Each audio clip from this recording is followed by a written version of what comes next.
अर्थव्यवस्था के जो मैक्रो इकोनॉमिक फंडामेंटल्स हैं वो मजबूत हैं।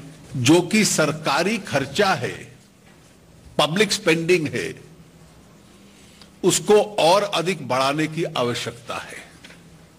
और स्वाभाविक है कि इंफ्रास्ट्रक्चर एक्सपेंडिचर वो एक अनप्रेसिडेंटेड, जिस मात्रा में आज तक इस देश में नहीं हुआ, इंफ्रास्ट्रक्चर के विभिन्न क्षेत्रों में पब्लिक एक्सपेंडिचर को बढ़ाने का एक प्रयास किया गया है। ये गवर्नमेंट डिपार्टमेंट्स के थ्रू भी है, पब्लिक सेक्टर अंडरटेकिंग्स के एक्सपेंडिचर के माध्यम से भी है। और कहां कहां स्पेसिफिक हो रहा है इस प्रेजेंटेशन में उसकी details, rural roads, highways, Bharatmala, housing, railways, digital. और जो तीसरा इसका पक्ष है उसका संबंध प्राइवेट इन्वेस्टमेंट को देश में बढ़ाने से है। ये एक ऐसा क्षेत्र था जिसकी अपनी चुनौतियां थी। अभी तक इतना हम लोग मानते थे कि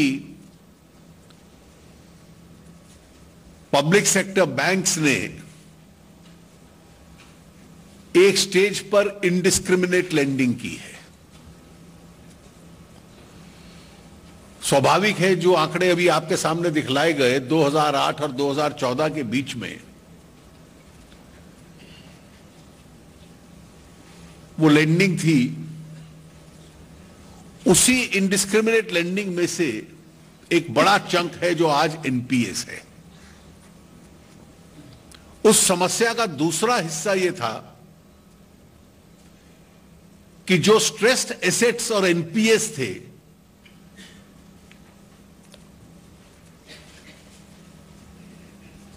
एक समय तक उनको स्पष्ट नहीं किया गया। The NPS were kept below the carpet. तो दूसरा स्टेज यह था कि बैंक्स की स्थिति असली क्या है वो स्पष्ट होकर सामने आए। और इसलिए जो एसेट क्वालिटी रिव्यू हुआ और बैंक्स को मजबूत रखने के लिए कैपिटल इन्फ्यूजन भी हुआ और प्रोविजनिंग नॉर्म्स भी हुए,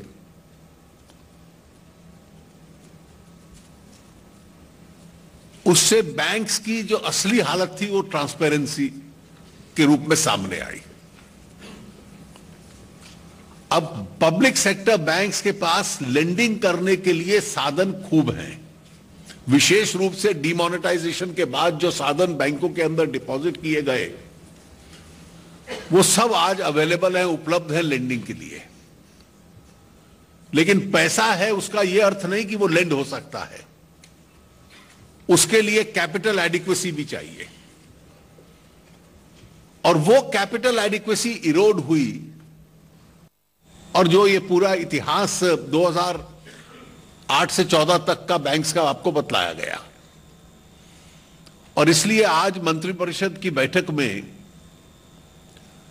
इस डिटेल्ड प्रेजेंटेशन के बाद यह तय हुआ कि सरकार को एक बड़ा कदम, a bold step should be taken by the government to address this problem. और 2,11,000 crore, 2,11,000 crores is the capital which is intended to be now inducted further into the banks. This of course will be accompanied by a series of banking reforms which we need not specify today, but you will hear from us in the course of the next few months.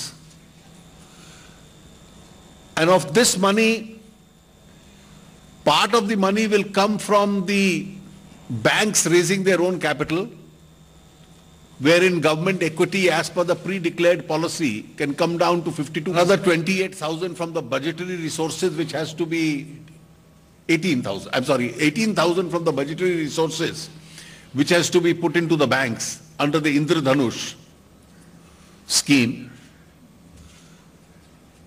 So that makes it a total of, in these two heads, of 76,000. And recapitalization bonds, the nature of those bonds will be determined by us in due course,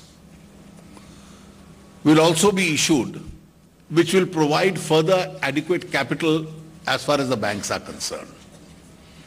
This will improve the lending capacity of the banks.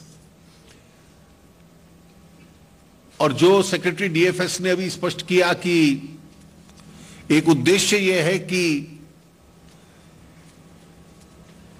MSME sector एक priority area इस lending का रहे, ताकि job creation अधिक उस sector के अंदर होता है और इससे पब्लिक सेक्टर बैंक्स के माध्यम से उस सेक्टर में फंड इन्फ्यूजन करने का हम लोग प्रयास करें।